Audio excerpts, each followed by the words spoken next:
Yes, it is. Day. Yes, it is. What a time to be alive. We have to have a discussion today. Now, this is a discussion that clearly you cannot have on social media. The reason that you cannot have this discussion on social media is because, first off, it's hard to have a discussion with people that do not have a picture as their avatar. It's very, very difficult to have conversations with individuals that you don't even know if they're real or not. So, to have those type of nuanced conversations, it's very, very hard to do. Very, very difficult to do. Because you could be talking, for all you know, you could be talking to a 13-year-old in Russian, somebody from China. You just, you don't know who you're actually talking to. So, in that regard, you can't have these conversations online. You could try, sometimes people will engage and actually have a conversation with you. But for the most part, you can't. You really can't. So a lot of times when these things kind of start to get a little bit out of control, well, what I like to do is I like to go to the live so we can actually talk about it and you can kind of understand the question at hand. Because people don't know how to talk. People don't know how to have a conversation. And there's certain things that they just don't understand. So this all starts off because a man with Tourette's syndrome is screaming out, nigga at an award show.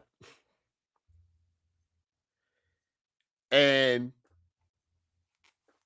when you're dealing with someone that is disabled and you're dealing with the disease that probably a lot of people aren't familiar with, you're going to have these really, really strong opinions about it. But what I find fascinating is the amount of white people, not just on my particular timeline, but just in general, that fight so vigorously, so strongly to be able to say a racial slur. To the point that I think some of them may fake Tourette's so they can say it.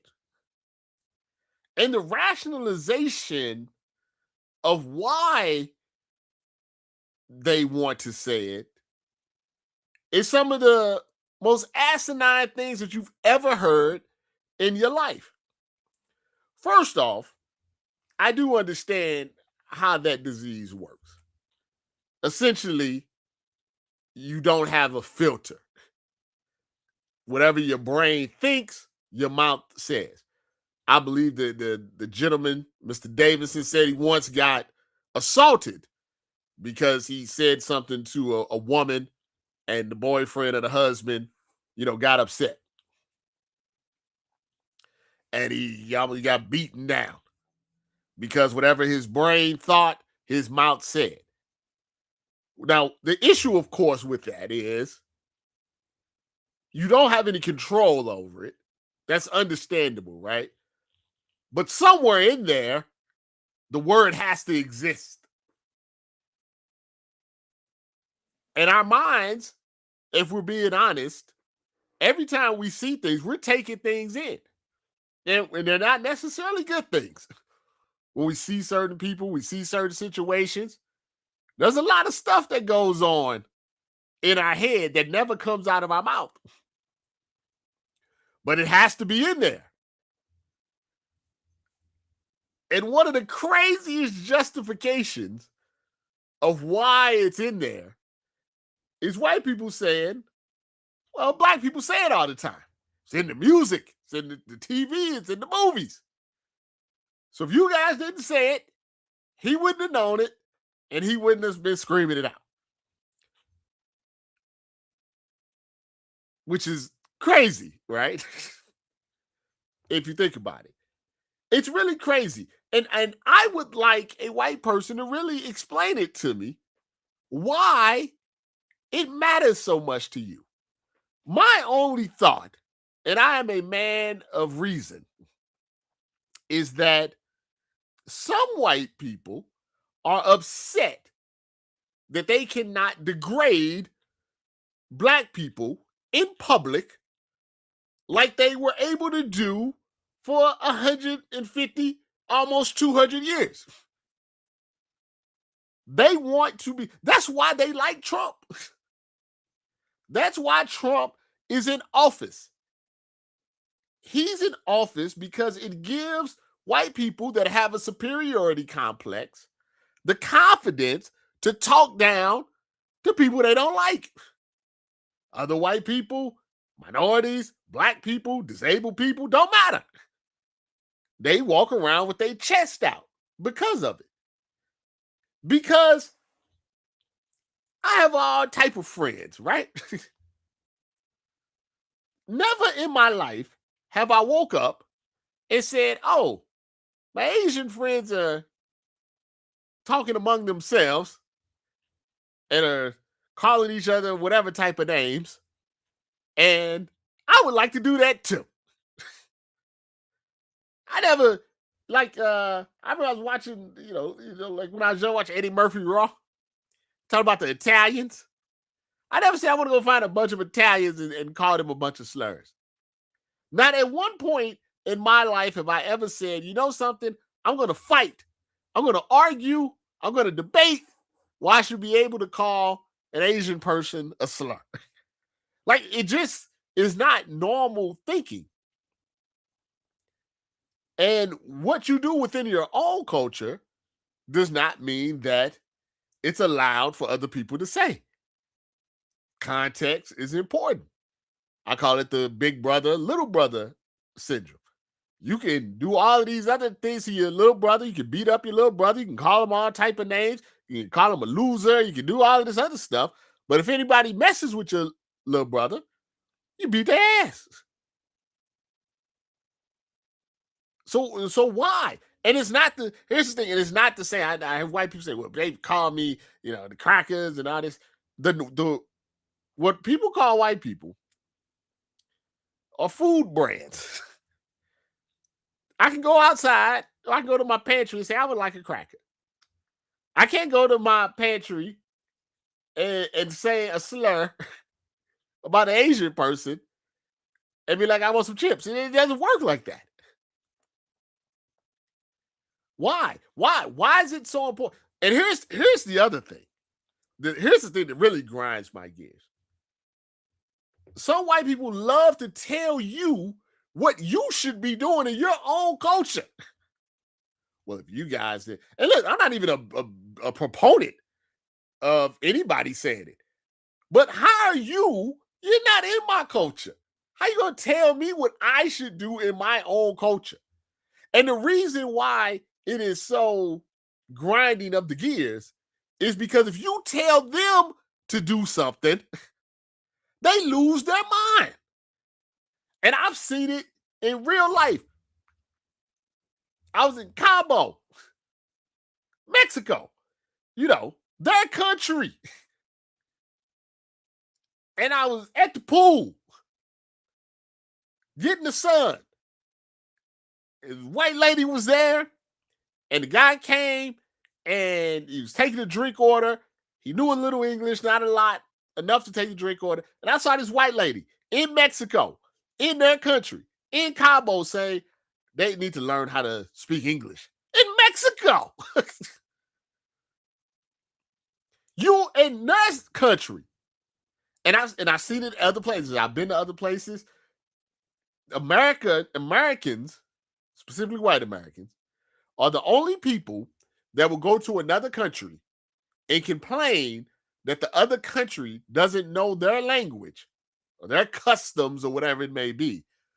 But then when people come to our country, try to force them on our language and our cultures. This is where we're at right now as a society. This is where we're at. Just why do you want to say it? What do you get out of it? Besides the obvious.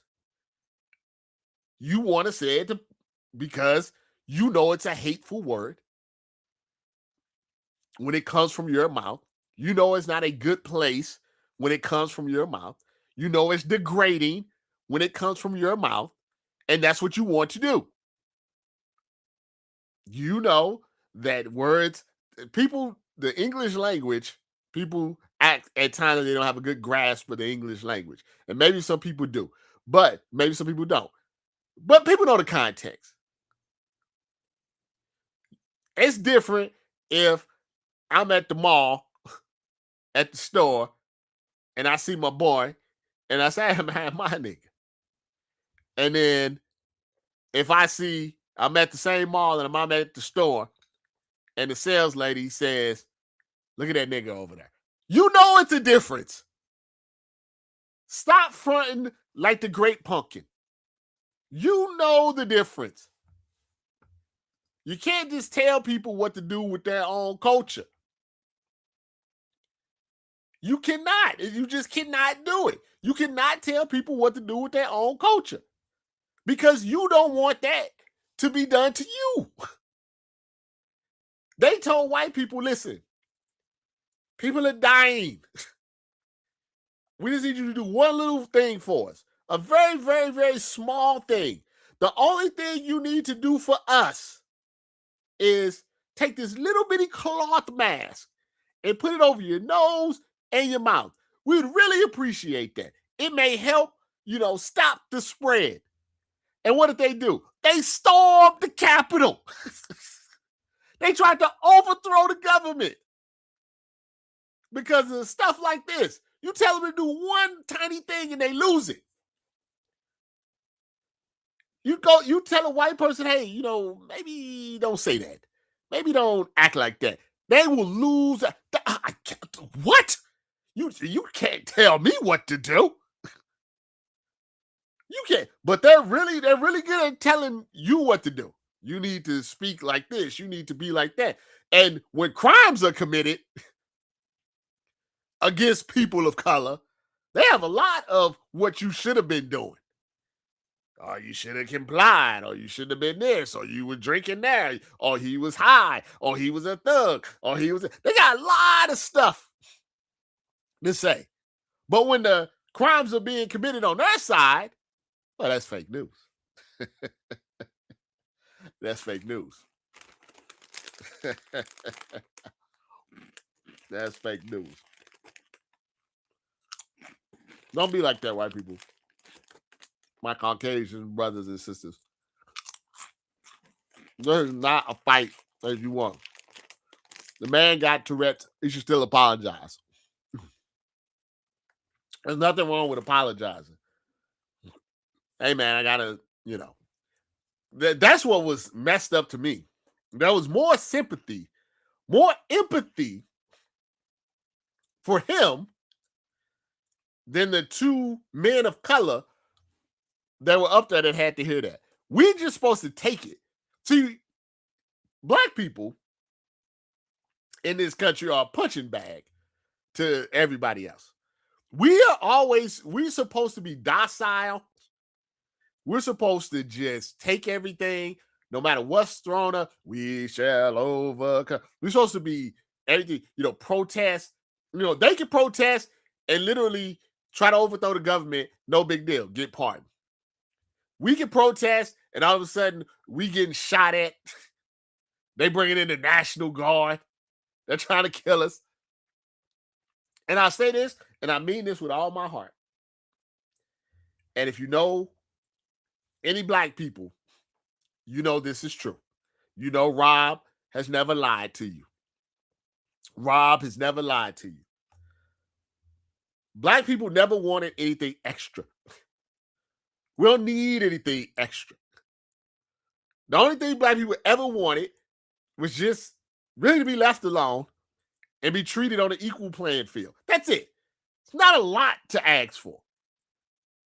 And also, and I say this all the time, when it comes to being upset about things, black people are reactive. We don't proactively go looking to cause trouble. If you don't bother us, we don't bother you. We go about our day. Stuff has to happen to us to react. Whereas nothing has to happen to white people and they get upset. It's just angry. It could be like the new Wolverine video game is coming out. And you'll see 15 comments saying, is he going to be gay? Is he going to be woke? It's a video game, bro. Why are you so angry? What are you screaming at? Why are you mad? It's just a video game. The hell is wrong with you? Black people, we're reactive. If you don't bother us, we don't bother you. The only time like, hey man, you just killed us in the middle of the street. Of course somebody's gonna react to that. You're just shooting people and putting your knees on necks and beating people on camera. We see that, then we're gonna react to that. How could you not? But we're reactive. Don't bother us, we won't bother you. You be cool with us, we be cool with you. We're very accommodating people. We're very loving people. We're very much, come on, hang out, come on, I got you. As long as you cool, we cool. These are facts. A group of black people will see somebody ostracized and just bring them in. You ever see white girls and guys at HBCUs? They just bring them on in like family. Ain't no problem. You see what white people do when there's one black kid at a school? It's not as accommodating. The white kids at the HBCUs have the greatest, best times ever.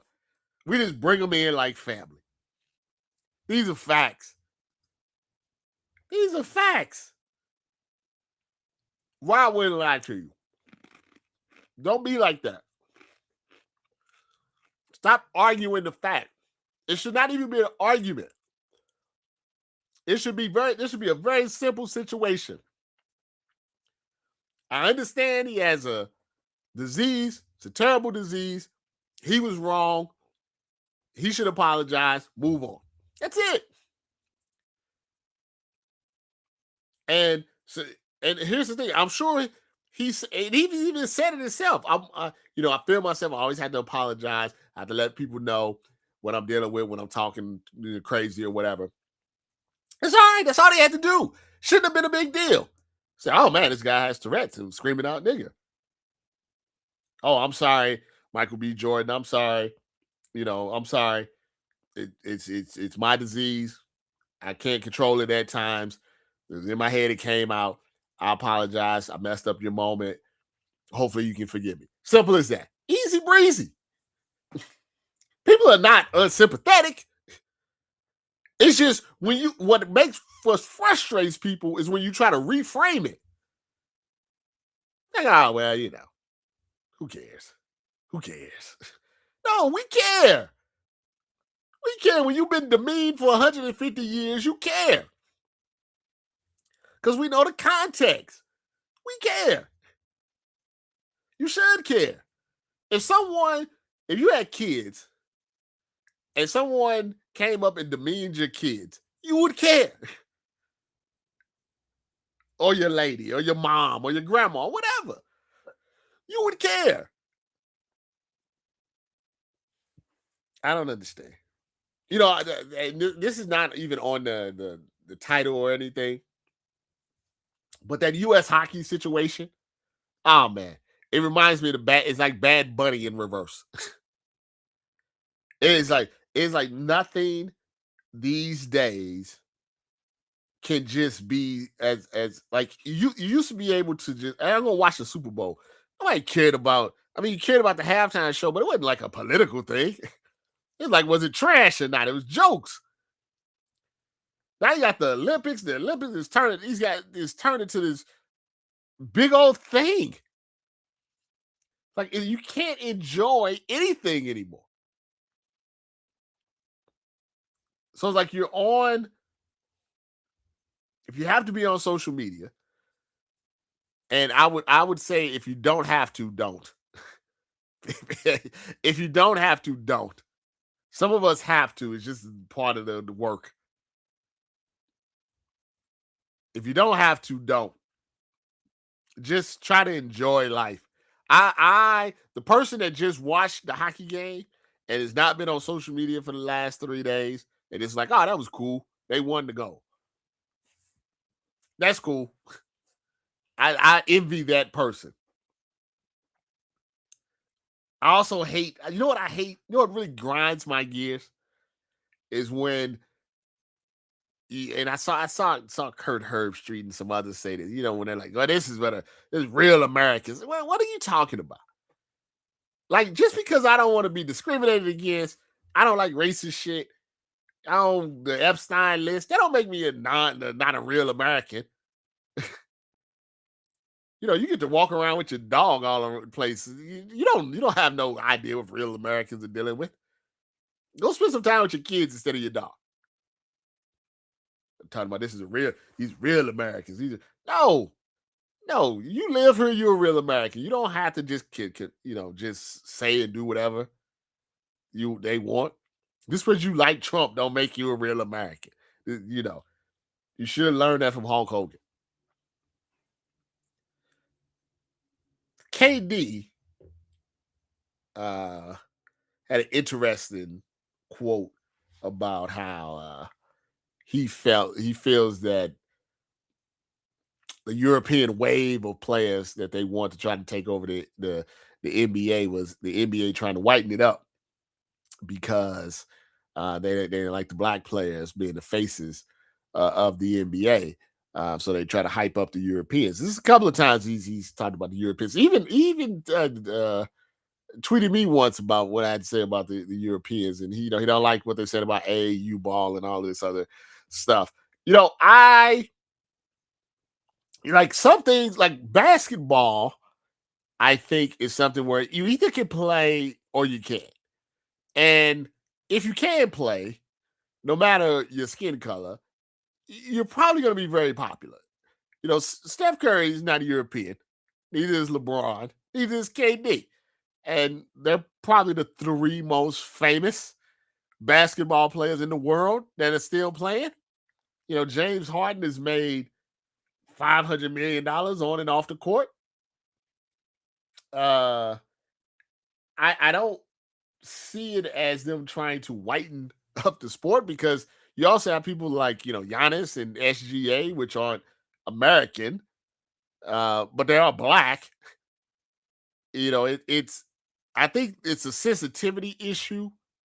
Maybe they feel the Jokic's and the Lucas don't get as much criticism. I mean, that's a societal thing. Yes, society looks down upon black people more than they would European center. Maybe that's where that's coming from. But if you can ball, you can ball. I mean, if Jokic couldn't ball, I mean, there's been a lot of European centers over the years. None of them are Jokic. I mean, Trey Young and Luca were traded for each other. I mean, so it's not like Luca was the number one pick. I don't know about that one. You have to let me know on that one. Yeah, you have to let me know what you feel, about that. So in your particular mind, I don't think. Yeah, maybe I get what he's trying to say, and he's right in a sense that criticism or critiques of just black people in general are higher. But I mean, they killing Luca today. I mean, they've been calling Jokic fat and slow, don't play defense for years. So I don't know. I don't know. It could be personal. I mean, it could be, the burner account and all the other stuff is getting to him. I don't know. Possibly the burner account and everything could be getting to him. That could be what's happening. Now I could be wrong, but that's what I can be happening. So I wanted to give it an update. I don't know if you saw this case. Uh, the track stars at Lincoln University back in my state, Missouri. The young lady, I guess, was dating this guy who's also on the track team. She comes home early from a work shift, finds her roommate's door closed. She jimmies the lock, finds him and the roommate in bed. Then uh, a scuffle ensues. She says he choked her, so she grabbed a knife from under the bed, slashed him in the back, slashed him in the chest. He ended up dying. And there's big argument on if this is self-defense or if this is cold-blooded murder. There's a lot of drama going on. People saying they know what they're going to say. They know what's going on, that the cops are not telling the full story. That's going to be great for court TV. That's going to be great for court TV. I don't know what you think. I mean, there's a witness. Sometimes you don't have a witness. It's like, and when you don't have a witness, it's like one person's dead, and the other person said you can't tell his side of the story. But there's a witness, and that witness, the roommate, is going to be the one that decides if she ends up going to prison or she gets off scot-free. If the roommate is like, look, I thought he was going to kill her, that's probably going to work. Yeah, but if the roommate was like, she was acting crazy and just stabbed him in the back, yeah, she's going to go to jail. So the defense and the prosecution are going to try to get on that witness. My man RJ says Jokic and Luka defense. I mean, they talked about Luka defense a lot. And Jokic defense is really the only really critique that you can put, on him. Now, I think it's probably not as highlighted because, in a sense, on the hot take shows. See, I think Luka is going to find out what happens, what it means. I think he is finding out what it means to be playing on the Los Angeles Lakers. So, I mean, they did a whole thing on Luka about him being fat and everything. I mean, they wasn't it Wendy? They did a whole thing on it. So, I think there's a hot take situation going on where the topics are always the same. It's always LeBron. It's always Kevin Durant. It's always that. So it feels like maybe they're getting more criticism, but they are more famous. It's the whole Cowboys type of situation. It's like, who's the most? We got to talk about the people that's going to get us the numbers. And because Jokic doesn't give them anything like, to go. See, KD gives them a lot of material to work with because he's online. He's always making comments as he's gotten older. LeBron, is media savvy, but he gives them a lot to work with. And as a media person, you got to have a lot to work with so you can be able to do these stories. Kevin Durant got issues. Oh, I can tell you, just in my opinion, maybe Kevin Durant would disagree with this, but I always felt that, in my mind, my opinion is that KD felt like if he won that championship with Golden State, that he was going to be held in a very, very high regard. And he was going to be seen as the leader of Golden State, the one that took them to the promised land. And he was going to have this very, very pristine reputation. And after they won that championship, it didn't quite work out like that. Now, the reason that it didn't work out like that is because, as I've told you many times, social media is set up to hate.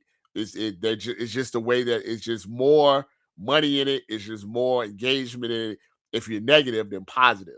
So he probably just saw more negative than positive. And from that point on, I just feel like he felt like he had to leave. But he's been drifting. And here's the thing about it. he can win a championship with the Rockets. People still gonna hate. When people got certain things in their mind, I had to learn this. If somebody doesn't like you, or somebody has a preconceived notion, no matter what you do, nothing is going to change that. So you shouldn't even try. Just do the best. Just do whatever you can.